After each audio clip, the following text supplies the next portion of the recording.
There's a family in our driveway. It's probably the neighbors. But y'all scared of a family? Berkisah tentang sebuah keluarga yang harus bertahan hidup dari doppelganger mereka, yang berusaha membunuh untuk memutus sebuah koneksi di antara mereka.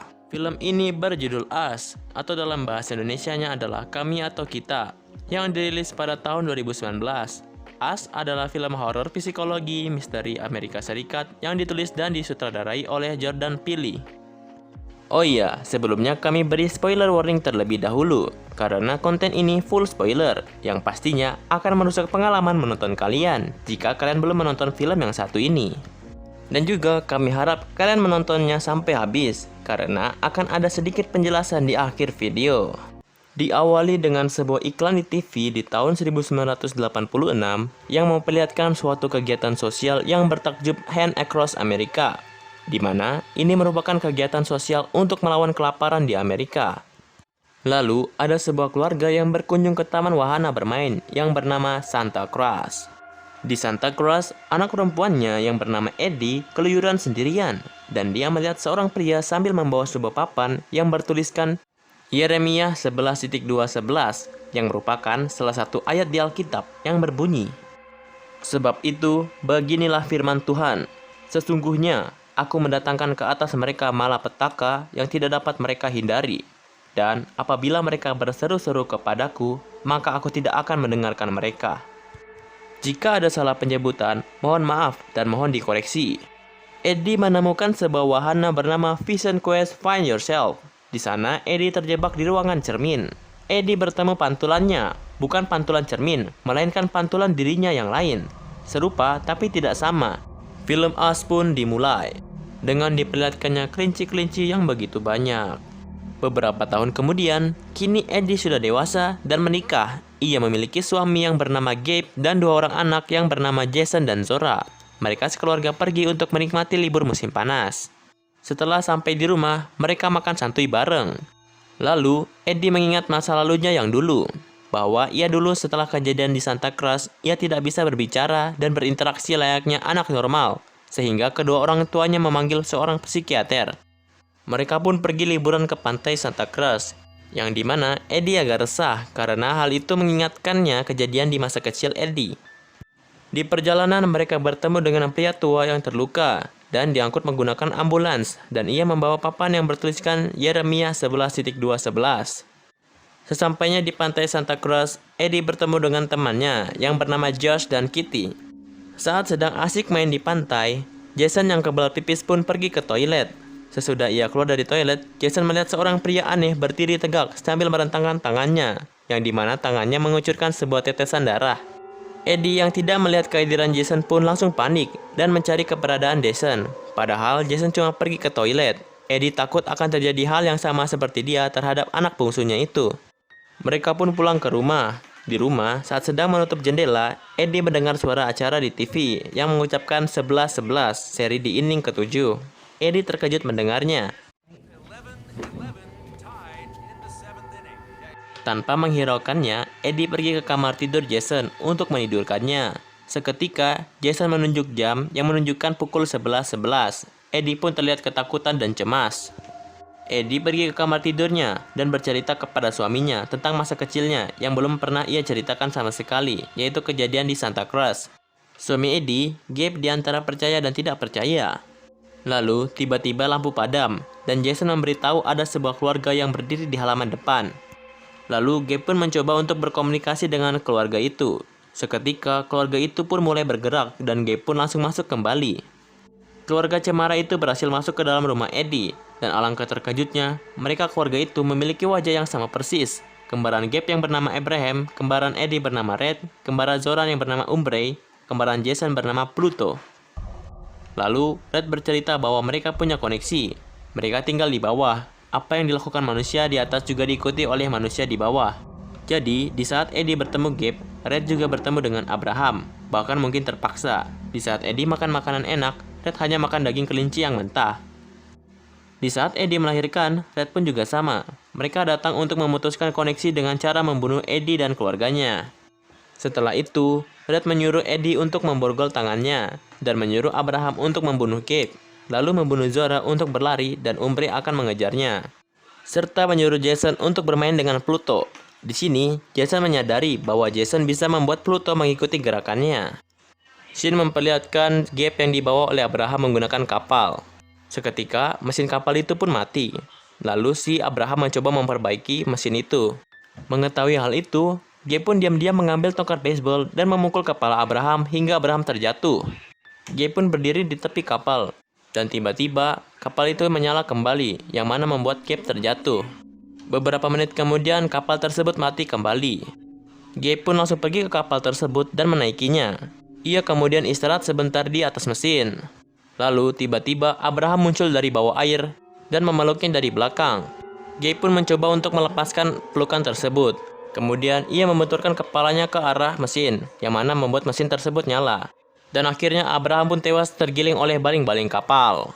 Lalu diperlihatkannya Zora yang sedang dikejar-kejar oleh Umbrey, namun ia berhasil meloloskan diri. Dan Jason melakukan triknya dan mengurung Pluto di ruang penyimpanan. Mendengar jeritan Pluto, Red langsung menghampiri anaknya. Eddie langsung memanfaatkan kesempatan ini untuk kabur dari rumah itu bersama kedua anaknya. Mereka berempat pun berhasil kabur dari kembaran mereka menggunakan speedboat. Ternyata, kejadian ini tidak hanya di rumah mereka saja. Di rumah Josh dan Kitty, mereka juga didatangi oleh kembaran mereka. Dan tentu saja mereka dibunuh beserta anak kembarnya. Eddie dan keluarga pergi ke rumah Josh dan meminta bantuan.